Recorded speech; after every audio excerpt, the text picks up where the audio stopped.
Tanya, oh. Dior!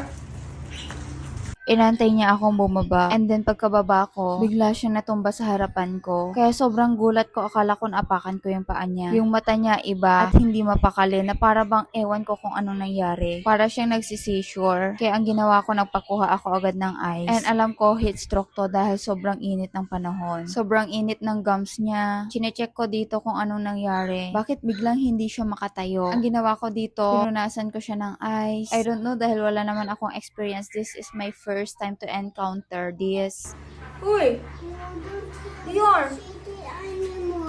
Dito nga ay hindi niya na ako tinitingnan sa mata. Like gumagalaw talaga yung mata niya na hindi mapakali. Hindi siya normal for me dahil tumitingin siya sa akin pag normal siya. Yung merong eye to eye contact. Kung ano-ano na yung pumapasok sa isip ko. Na baka may kinain na kung ano. Natumba siya, napila yung paa niya. Wala, hindi ko alam kung ano yung isipin ko sa mga panahon na to. Sobrang init kasi talaga ng panahon ngayon. Simoy pa lang ng hangin. Talagang ang init na. Pinipilit ko siya na makipag eye to eye contact sa akin pero talagang iba yung mata niya at gumagalaw. Iniisip ko, hala, nabaliw ba siya? At kung ano-ano pa yung naisip ko. At kung makikita nyo dito, ganito yung mata niya, oh. Hindi niya talaga maitingin ng diretso. Na para siyang nagkukumbulsyon. Iniisip ko na din siya na idala sa vet. Ang problema nga lang, wala akong kasama. Kaya pinagtiyagaan ko muna siya punasan. Ipatikim yung ice sa kanya. Grabe yung experience ko dito. Kaya talaga sa mga panahon ngayon, wag na wag niyong hayaan na wala silang tubig. May tubig man pero lagyan talaga ng ice yung water nila. Tapos dapat may nakatutok talaga na electric fan ngayon. Kaya kung meron din po kayong mga alaga,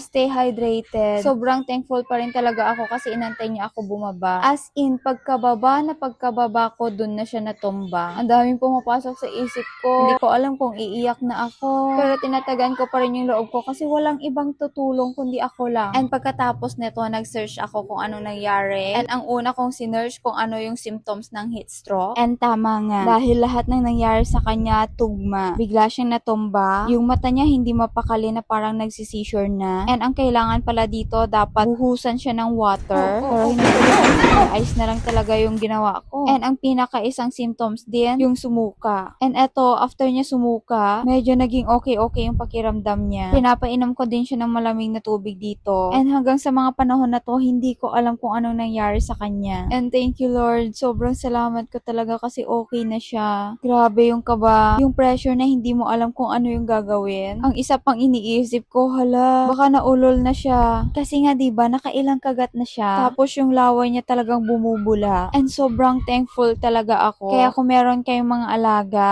wag na wag hayaan na wala talaga silang fan. Hindi ko alam kung saan siya galing. Baka galing siya sa labas. At yung tubig kasi nila dito walang ice. Kaya yun siguro nag-trigger din na isa. Ay, nako. Pero sobrang thankful ako and grateful. Sana maging lesson to sa lahat ng may mga alaga na gaya ko. Kasi sobrang hirap mawalan ng aso. Lalo na pag tinuturing mo talaga siya na hindi lang aso kundi pamilya. Grabe yung stress ko. And dito, medyo okay na siya at nakakatayo na siya. Tapos nakakakilala na din. After nga nito is binasa ko din siya ng water. Like yung buong katawan niya. Matagal-tagal din to, mga 1 oras siguro yung nakalipas. Bago siya maging okay. Alam mo yung kaba ko?